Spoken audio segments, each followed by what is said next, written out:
Rajshri Shahu Maharaj doctor Babasaheb Ambedkar यांना सर्वप्रथम अभिवादन करतो। या विचार मंचावर उपस्थित असलेले सर्व आदरणीय भिक्खू संघ यांना त्रिवार वंदन करतो। या ठिकाणी नाणे तुल्यासाठी उपस्थित असलेले आदरणीय पवनजी कांबळे सर, सुरेशदादा गायकवाड सर, विचार मंचावर उपस्थित असलेले डॉक्टर सरोदे सर जे स्वागताध्यक्ष आहेत या कार्यक्रमाचे, सर्वच मान्यवर, या ठिकाणी उपस्थित असलेल्या बंधू भगिनींनो, विद्यार्थी मित्रांनो, वेळ खूप झालेला आहे। नाणे तुलाय तुम्हाला पाहायची आदरणीय कांबळे सरांचं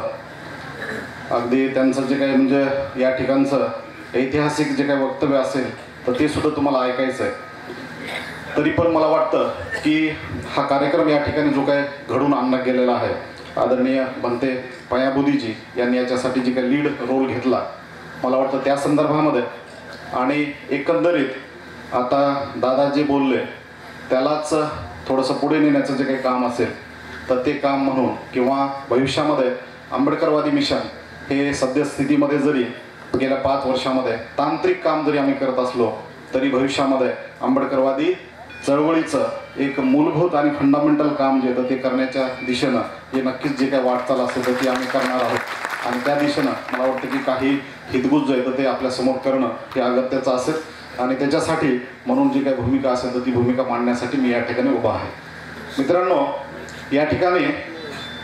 आताच दादाने उल्लेख केला की भागवताच्या संदर्भामध्ये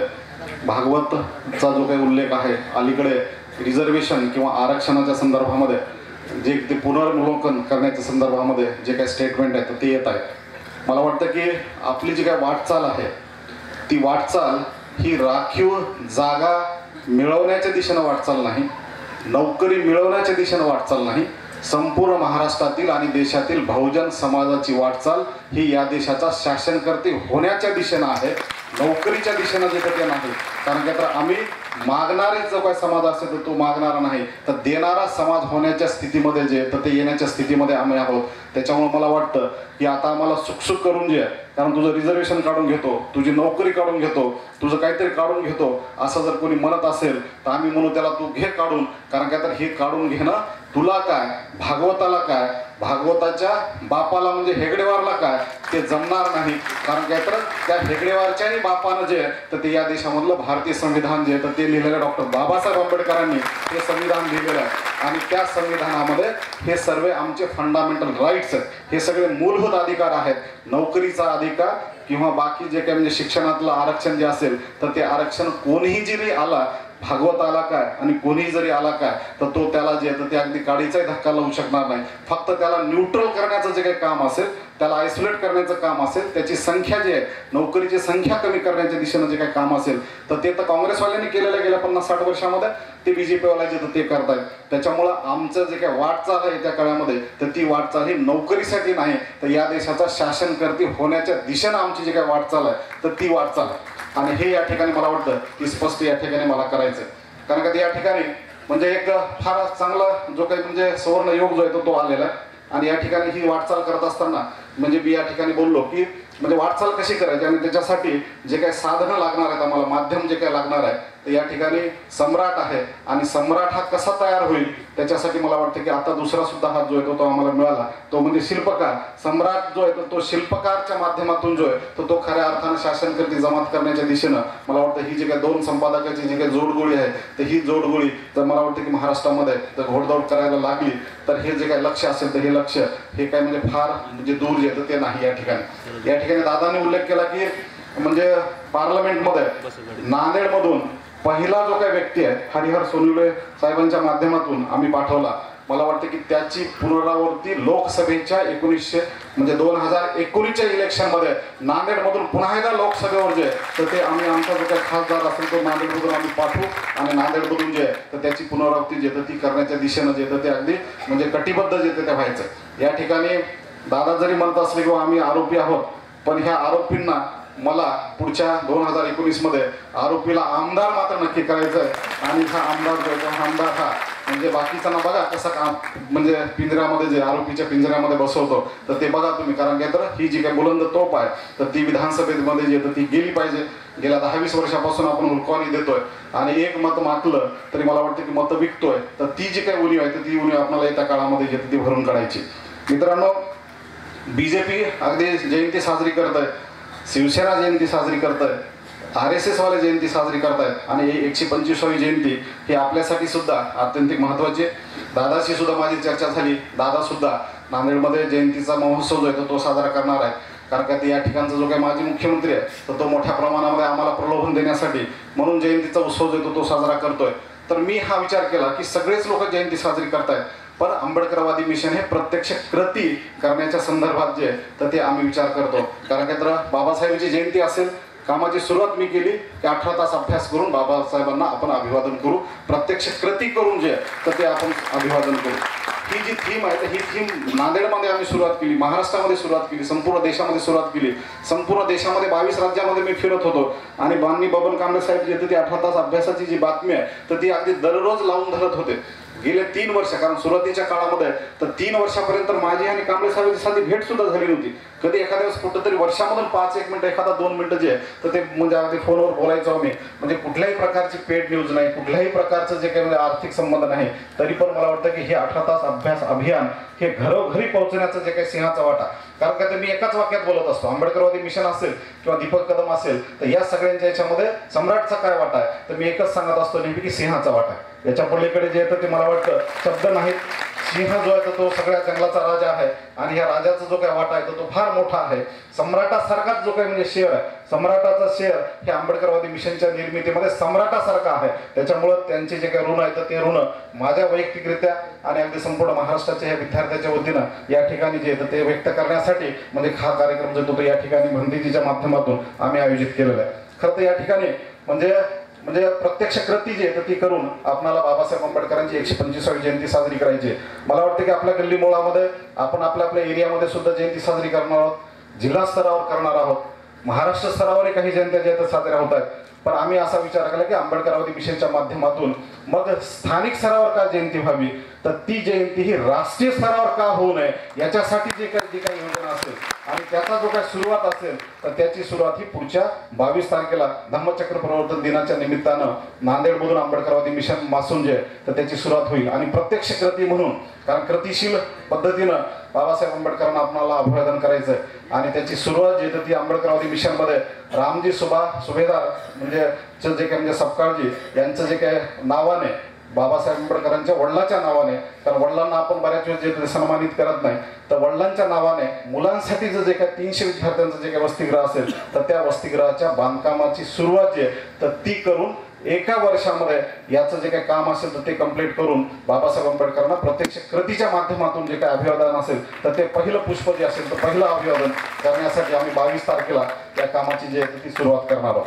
कारण काय तर या ठिकाणी जसं मी तुम्हाला सांगितलं की याची राष्ट्रीय जयंती का होऊ नये आणि याच्यासाठी जे काही कार्यक्रम आहे तो सुद्धा आम्ही आखलेला आहे. नांदेडमध्ये 22 तारखेला धम्मचक्र प्रवर्तन दिनाला याची सुरुवात होईल. पुढच्या 2016ला ऑक्टोबर महिन्यामध्ये पूर्ण 1 वर्ष हा जो आहे तो जो काही म्हणजे जयंतीचा समारोप जो तो चालेल. संपूर्ण देशामध्ये 125 ठिकाणी संपूर्ण देशामध्ये आंबेडकरवादी मिशन हे बाबासाहेब आंबेडकरांची 125वी जयंती ती जाऊन साजरी करणार आहे. आणि त्याच्यासाठी अंतरिम जो काही म्हणजे जयंतीचा कार्यक्रम असेल, हॉल सुद्धा दिल्लीमध्ये आम्ही बुक केलेला आहे. अंतरिम जो काही म्हणजे जयंतीचा समारोप असेल तर तो 24 एप्रिल 2016ला दिल्लीमध्ये आम्ही करू आणि अंतिम समारोप जो आहे तर तो अंतिम समारोप हा ऑक्टोबर 2016 मध्ये भीमा कोरेगावच्या त्या परिसरामध्ये, त्या ऐतिहासिक परिसरामध्ये. आणि याच्यासाठी आणि त्या ठिकाणाहून जे काही म्हणजे दादा जे काही म्हणजे आपल्याला जे काही 2019ची जे काही लढाई लढायची तर त्याचं जे काय ऐलान असेल तर त्याचा ऐलान आपण ऑक्टोबर 2016ला भीमा कोरेगाव पासून जे तर ते करू. आणि त्या ऐलानाच्या पाठीमागे जे मला वाटतं पूर्ण शक्तीनिशी उद्याचा सम्राट असेल, उद्याचा शिल्पकार असेल, जे काही बांधव असतील, भिक्खू संघ असेल तर या सर्वांनी जे काही संपूर्ण महाराष्ट्राची जनता समोर आहे अशा पद्धतीचं जे काही म्हणजे जो काही म्हणजे असं गृहीत धरून मी तुम्हाला ह्याचं आव्हान देतं ते करतोय. कारण का तर हे सगळं करण्याच्या पाठीमागे कारण का तर भले ठीक आहे उत्तर भारतामध्ये बाबासाहेबांच्या नावावर काही स्मारक झाले असतील अगदी त्यांना सल्यूट आहे आमचा. कारण का तर या सगळ्या गोष्टी आम्ही महाराष्ट्रात करू शकलो नाही, पण मला वाटतं की महाराष्ट्रामध्ये जरी समजा महाराष्ट्राच्या बाहेर जरी हे स्मारक झाले असले तरी बाबासाहेब आंबेडकरांच्या चळवळीचं खरं केंद्र जे ते महाराष्ट्र आहे. त्यामुळं याला पुनर्जीवित करण्यासाठी म्हणून सुद्धा मला वाटतं की 2000 हे जे काही 125वी जी काही जयंती आहे तर त्या जयंतीचं एकच उद्दिष्ट आहे आमचं की महाराष्ट्रामध्ये फुलेशाह आंबेडकरांच्या मूलभूत चळवळीचं जे काही पुनर्जीवन असेल तर ते महाराष्ट्रात झालं पाहिजे. या सगळ्या भूकंपाचं एपिसेंटर जे येतं ते महाराष्ट्र असलं पाहिजे आणि महाराष्ट्रातून संपूर्ण देशामध्ये ही चळवळ जी आहे तर ती पुन्हा एकदा जे ती गेली पाहिजे. मग त्या माध्यमातून जे येतं ते सगळं करण्याच्या उद्देशानं हा जयंतीचा कार्यक्रम जे तो आम्ही एक व्यापक स्वरूपाचं जे काही संघटित बना, त्याची थीम जी आहे तर ती थीम आहे संघटित बना आणि शासन करते जमा. अशा पद्धतीची जी काही थीम असेल तर ही थीम घेऊन संपूर्ण देशामध्ये याचं जे काही आयोजन होतं ते करणार. बऱ्याच वेळेस प्राध्यापक मंडळी आहेत, बऱ्याच वेळेस जे काही म्हणजे बुद्धिजीवी मंडळी आम्हाला सांगत असतात की थिंक टँक असला पाहिजे. तुमच्या चळवळीला थिंक टँकच नाही, म्हणजे बऱ्याच वेळेस वाटतं की त्यांच्याकडेच थिंक करतात ते, बाकीचे कोणी काही थिंक करत नाहीत. त्याच्यामुळं आंबेडकरवादी मिशन हे आंबेडकरवादी मिशनमध्येच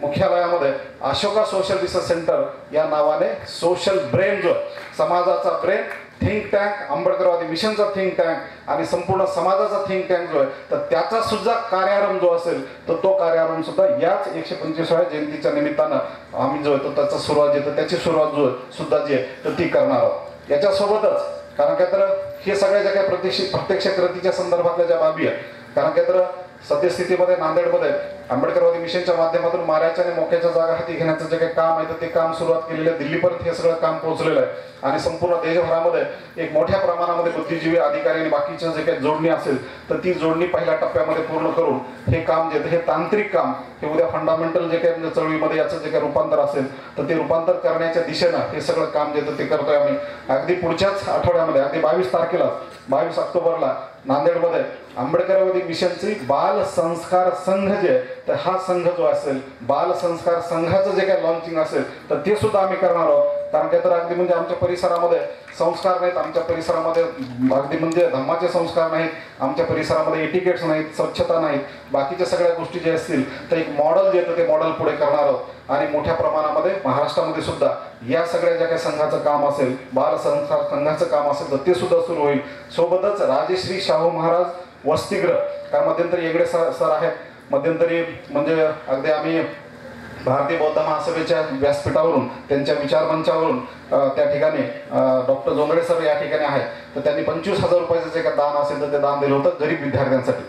त्याच्यानंतर मी हा विचार करत होतो की इंडिव्हिज्युअल एकाला म्हणजे मदत न करता आपण जर एखादी यंत्रणा उभी केली, कारण काय तर यंत्रणा उभी केली, सिस्टीम उभी केली तर अनेकांना लाभ देता येतात. कारण काय तर समजा आम्ही तहसीलदार राहिला असतो किंवा तहसीलदार साहेब या ठिकाणी आहेत, ते जर समजा एखाद्या स्पर्धा परीक्षेसाठी मार्गदर्शन करतील, बाबा एखाद्याची फीस असेल 5,000 भरतील, एखाद्या दिल्लीची फीस असेल तर 50,000 भरतील, पण मला वाटतं की आपण सगळ्यांनी मिळून यंत्रणा तयार केल्यामुळं त्या ठिकाणी हजारो विद्यार्थ्यांना जे काही मार्गदर्शन असेल तर ते करू शकतो. त्यामुळे आम्ही असा विचार केला की इंडिव्हिज्युअली 1-2 विद्यार्थ्यांना मदत करण्यापेक्षा राजश्री शाहू महाराज यांनी बोर्डिंगची जी काही संकल्पना असेल तर ती मांडली. त्यांच्याच नावाने आंबेडकरवादी मिशनमध्ये जे काही ऑर्फन मुलं आहेत, जे अगदी निराधार आहेत, वडील नाहीत घरामध्ये, अगदी म्हणजे आबाळ आहेत, अगदी गरीब आहेत, दरिद्र आहेत, तर अशा कुटुंबातील होतकरू 125 मुलांचं, कारण ही 125वी जयंती जी ती साजरी करतोय त्यामुळे 125 ऑर्फन मुलं हे आंबेडकरवादी मिशनमध्ये ह्या जूनपासूनच हे वसतिगृह जे तर त्याची सुरुवात येते ती सुरुवात आम्ही करणार आणि ही संख्या ही 125 वरून हळूहळू नांदेडमध्ये 500ची संख्या भविष्यामध्ये पुणे असेल, नागपूर असेल, मुंबई असेल किंवा कोल्हापूर असेल तर अशा ठिकाणी याच्या ज्या काही शाखा आणि बाकीचं जे असेल विस्तार असेल तो सुद्धा विस्तार जो तो करण्यासाठी म्हणून जे काही म्हणजे जी काही योजना असेल तर ती योजना आम्ही ह्या येत्या काळामध्ये किंवा 125व्या जयंतीच्या निमित्तानं या सगळ्या ज्या काही बाबी असतील तर या सगळ्या बाबी ह्या प्रत्यक्ष कृतीच्या माध्यमातून या समाजासमोर काम करण्याचं जे काही उद्दिष्ट असेल तर ते उद्दिष्ट समोर ठेवलेलं आहे. मला वाटतं की या ठिकाणी कारण काय तर हे सगळं करण्यासाठी आर्थिक बळ जे ते लागतं. या ठिकाणी आदरणीय डॉक्टर सरोदे सर हे आंबेडकरवादी मिशनचे ट्रस्टी आहे. कारण काय तर नव्यानं यांची जे काही म्हणजे ट्रस्टी म्हणून जे काही नियुक्ती येते ती आंबेडकरवादी मिशनमध्ये आम्ही करतोय तर ते ट्रस्टी म्हणून जे येते ते समोर येतात. अगदी दमदार पद्धतीनं हे जे येतं ते मिशन केंद्रासाठी एक नवीन ट्रस्टी म्हणून मला वाटतं की त्यांच्या सन्मानार्थ जे तर ते आपण 5 लाख रुपयाचं त्यांनी जे काही योगदान दिलं तर टाळ्याच्या गजरामध्ये त्यांचा सन्मान जो तो सुद्धा या ठिकाणी झाला पाहिजे. तर या ठिकाणी ही सगळी जी काही म्हणजे जी काही यंत्रणा आपल्याला राबवायची याचं सगळ्यात महत्त्वाचं जे काही उद्दिष्ट आहे तर मी पूर्वी सांगितल्याप्रमाणे महाराष्ट्रामध्ये आंबेडकरवादी चळवळीचं जे काही केंद्र असेल, आंबेडकरवादी चळवळीचं जे काही म्हणजे पुनर्जीवन असेल तर ते व्हावं, एपिसेंटर नांदेड महाराष्ट्र जे तर ते व्हावं आणि महाराष्ट्रातून म्हणजे येत्या काळामध्ये जे तर ते संपूर्ण देशामध्ये बाबासाहेबांच्या चळवळीची जे काही म्हणजे अगदी मल्टी डायमेन्शनल ही जी काही चळवळ आहे ती चळवळ जी तर ती पुढे जावी आणि पुढच्या 10 वर्षामध्ये आदरणीय बबन कांबळे साहेब आहेत या ठिकाणी, शिल्पकार साहेब आहेत या ठिकाणी. मला आपल्याला अशी विनंती आहे की आपलं जे काय टार्गेट असेल, कारण का आंबेडकरवादी मिशन हे टार्गेट ठेवतं समोर की एका वर्षामध्ये हे मला कंप्लीट करायचं ते आम्ही करून दाखवलं, दुसऱ्या वर्षी हे करायचं हे आम्ही करून दाखवलं, एवढे अधिकारी तयार करायचं आम्ही ते करून दाखवलेलं. त्याच्यामुळं मला वाटतं की 125व्या जयंतीच्या निमित्तानं आपण असा एक निर्धार करूया की पुढच्या 10 वर्षामध्ये महाराष्ट्रामध्ये आम्ही शासनकर्ती जमात नक्की होऊ आणि त्याच्यासाठी ती जी जबाबदारी असेल तर ती जबाबदारी देते ती मी बबन कांबळे साहेबांवर सोपवतो. कारण का तर मिशन केंद्राच्या माध्यमातून माऱ्याच्या आणि मोठ्याच्या जागा घेण्यासाठी जशी यंत्रणा तुम्ही आम्हाला उपलब्ध करून दिली, जशी तुम्ही आम्हाला पाठबळ दिलं, आता शिल्पकार सुद्धा जे ते मैदानात येतोय. मला आपणाला विनंती करायची, कारण काय तर या ठिकाणी एखादं संस्था उभं टाकल्यानंतर समाजाचं पूर्ण स्वप्न जे ते पूर्ण होणार नाही. बाबासाहेब चळवळीचं जे काय म्हणजे जर पूर्णत्वासाठी न्यायचं असेल आपल्याला तर मला वाटतं की या देशामध्ये शासनकर्ती जमात झाल्याशिवाय मला वाटतं की ह्या समस्या ज्या बहुजन समाजाच्या त्या संपवता येणार